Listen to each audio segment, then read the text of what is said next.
दोस्तों आपने इजिप्ट की एंशिएंट मम्मी तो बहुत देखी होंगी, लेकिन मैं आपसे कहूं कि इजिप्ट में कुछ ऐसी मम्मीज भी मिली हैं जो कि इंसान की नहीं बल्कि क्रोकोडाइल की हैं। अब ये सब कुछ देखकर आप ही नहीं बल्कि आर्कियोलॉजिस्ट भी टेंशन में आ गए हैं कि आखिर किस वजह के चलते इन क्रोकोडाइल्स को मम्मीज की तरह प्रिजर्व किया गया है। और इन क्रोकोडाइल मम्मीज को ध्यान से देखने पर पता चलता है कि इनके ऊपर कुछ लिखा हुआ है। तो सवाल ये भी बनता है कि आखिर इन पर ऐसा क्या लिखा गया था और इन्हें इंसानों की तरह क्यों प्रिजर्व किया गया था। दोस्तों आज से हजारों साल पहले इजिप्ट के लोग जब मर जाया करते थे तो उनको केमिकल लगाकर प्रिजर्व कर दिया जाता था ताकि उनकी बॉडी समय के साथ खराब ना हो।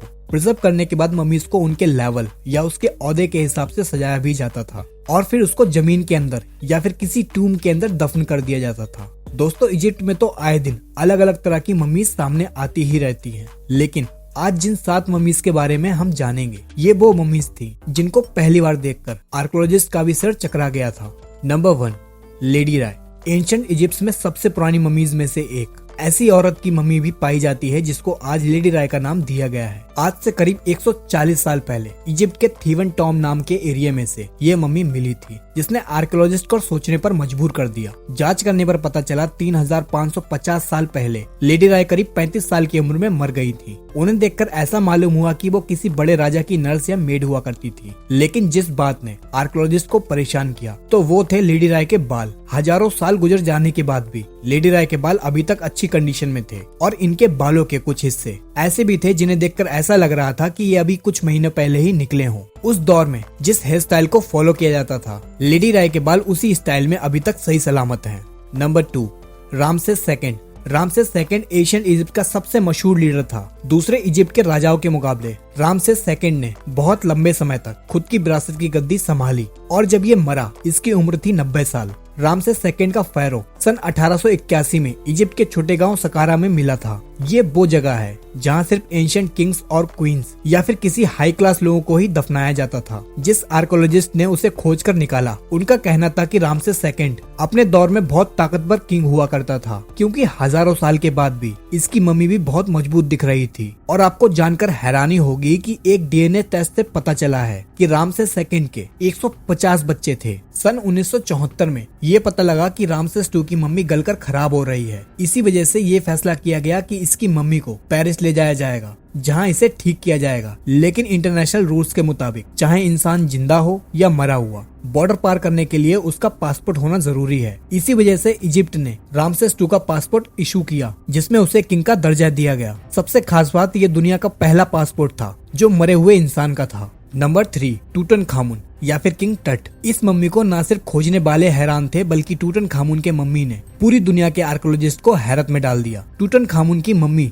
जिस कमरे में बंद थी वो जमीन के 20 फीट नीचे मिला था। टूटनखामुन एशियन इजिप्शियंस में से सबसे छोटा किंग था। वो असल में सिर्फ 9 साल की ही उम्र में इतनी बड़ी सल्तनत का राजा बन गया था। इसकी मम्मी सन 1920 में किंग्स वैली के टूम से मिली थी, जहां मम्मी के साथ साथ बहुत सारा खजाना भी हाथ लगा था और इसी वजह से टूटनखामुन की मम्मी ने पूरी दुनिया को हैरत में डाल दिया था। सिर्फ 19 साल की उम्र में मर जाने वाले इस किंग के टूम के बारे में ये माना जाता है कि इसके अंदर कुछ ऐसी अनजान शक्तियों का वास था जो इस मम्मी और खजाने की रक्षा कर रही थी। लॉर्ड कर्नान वॉन ने इसे खोजने में फंडिंग दी थी और हैरत की बात तो ये है कि किंग टट की मम्मी मिलने के कुछ दिन बाद ही लॉर्ड कर्नान मच्छर के काटने से मर गए थे। Number 4, crocodile mummy.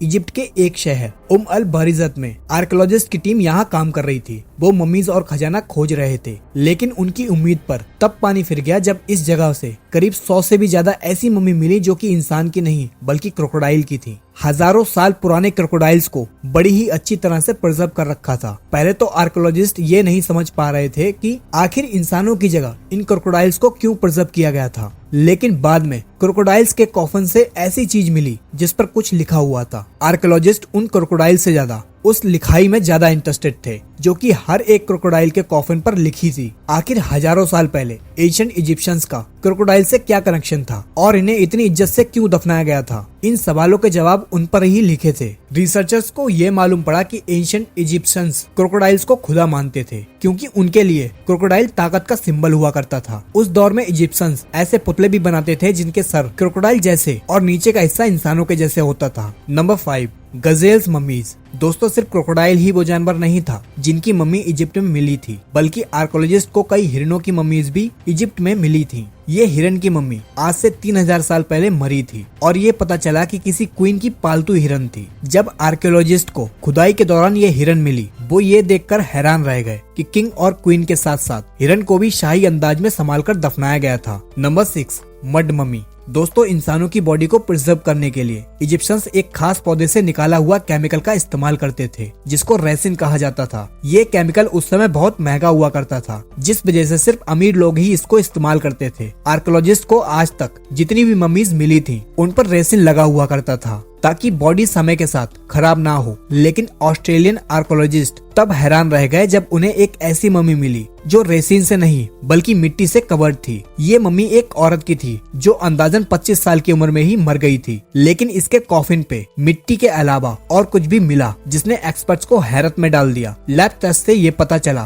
कि ये मम्मी 3000 साल पुरानी थी, लेकिन इसके आसपास जो मिट्टी लगाई गई थी वो इसके मरने के काफी सालों के बाद लगाई गई थी। और साथ ही ये पता चला कि ये किसी गरीब घर की औरत थी, जिस वजह से ये रेसिन नहीं इस्तेमाल कर सकते थे, इसलिए इन्होंने मिट्टी से प्रिजर्व किया। लेकिन इसके मरने के कुछ समय के बाद मिट्टी क्यों लगाई गई, इस सवाल पर अभी भी शोध हो रहा है। Number 7, the mummy with tattoo. आजकल शरीर पर टैटू बनवाना एक फैशन बन चुका है, लेकिन पुराने समय में इस टैटू की बहुत अहमियत हुआ करती थी। इजिप्ट के डेर अल मदीना में आर्कियोलॉजिस्ट को ऐसी मम्मी भी मिली जिनकी बॉडी पर टैटू देखे गए। एक मम्मी की बॉडी पर तो 30 से भी ज्यादा टैटू मिले थे। आर्कियोलॉजिस्ट का कहना है कि इससे पहले कभी मम्मीज के शरीर पर इस तरह के टैटू नहीं देखे गए थे, लेकिन ये देखकर कहना गलत नहीं होगा कि एशियन टाइम पर भी इन टैटू की बहुत अहमियत होती थी। एंशिएंट इजिप्शियंस अपने हर एक टूम को चित्रकारी से सजाते थे। किंग्स वैली से लेकर गीजा पिरामिड के हिडन चैम्बर तक हर जगह हमें बस डेकोरेशन ही नजर आएगी। हो सकता है कि ये 7 मम्मीज जिनके शरीर पर टैटू मिले थे वो उस समय दीवारी चित्रकार हों और इनका किंग्स वैली को डेकोरेट करने के पीछे हाथ हो।